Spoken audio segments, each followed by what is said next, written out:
Hola, mis estudiantes. Today, we are going to do a little bit of review and we're going to learn something new. So our review starts with the verb ser, which means to be. And we've gone over this a few times. If you conjugate ser in the present tense, it's soy, eres, es, somos, and son. I am, you are, he or she is, we are, and they are. Next Monday, we have a holiday from school, and we do not have to be there because it's Christopher Columbus Day. So our story this week is going to be about sailing, new lands, and Christopher Columbus. Our new idea for this week is going to be to move from the present tense of conjugating verbs to the past tense. Instead of saying I am, you would say I was. Now in Spanish, it's a little tricky because there are two ways to conjugate each verb into the past tense. In other words, they have two past tenses. The first one is the preterite, which is the one we're going to start with. In order to conjugate ser in the preterite tense, and we're going to call that past tense 1, it would be fui, fuiste, fue, fuimos, and fueron. I was, you were, he, she was, we were, and they were.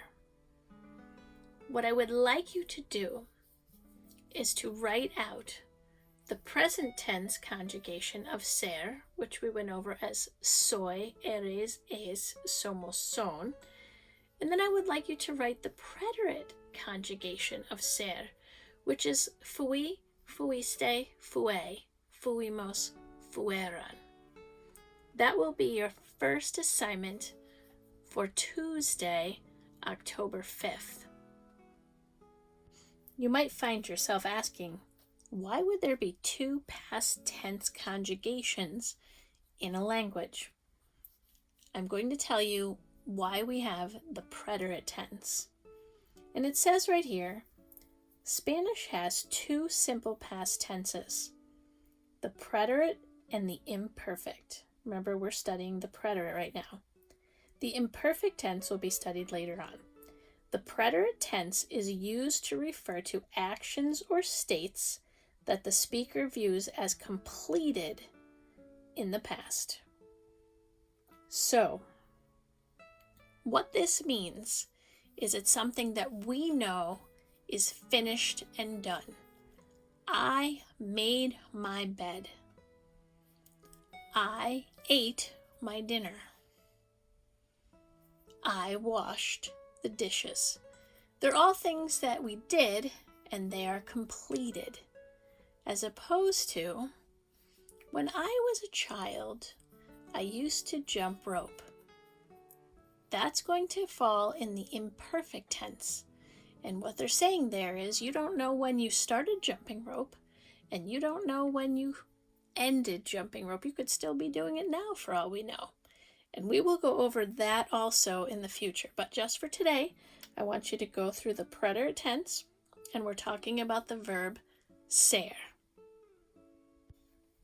Before we begin our story, and we're not going to do the entire story today, just the first paragraph, there are 6 words you'll need to know for that paragraph. The first one we've already went over, fue, he was. Era, which also means he was in a different way.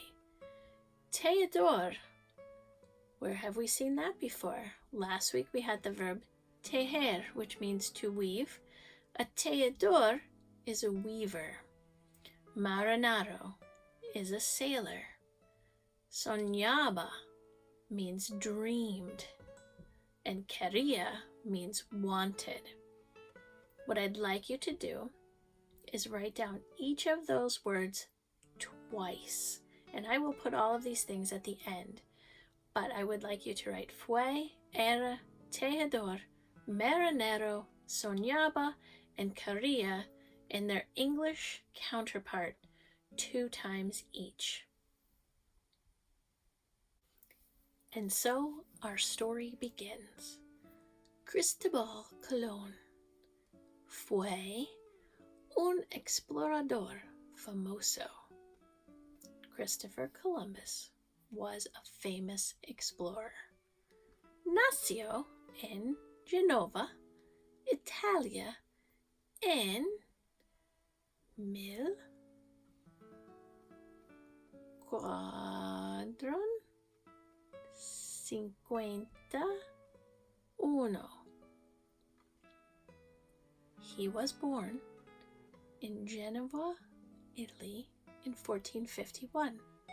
Su padre, Domenico, era tejedor, pero Cristobal siempre quería ser marinero.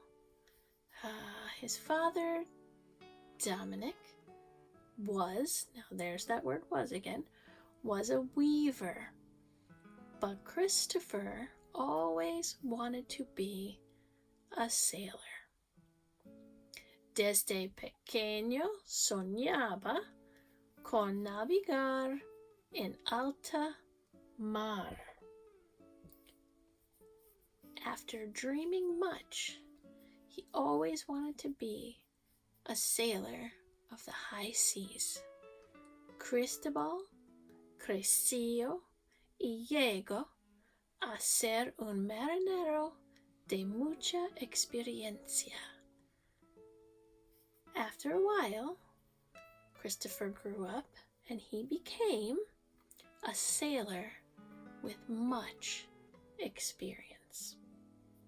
That's the first part of our story for today.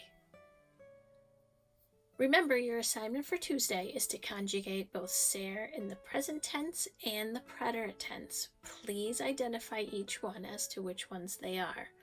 Also, to write your new vocabulary 2 times each. Send me a picture of your work, and tomorrow we will continue with our story of Christopher Columbus.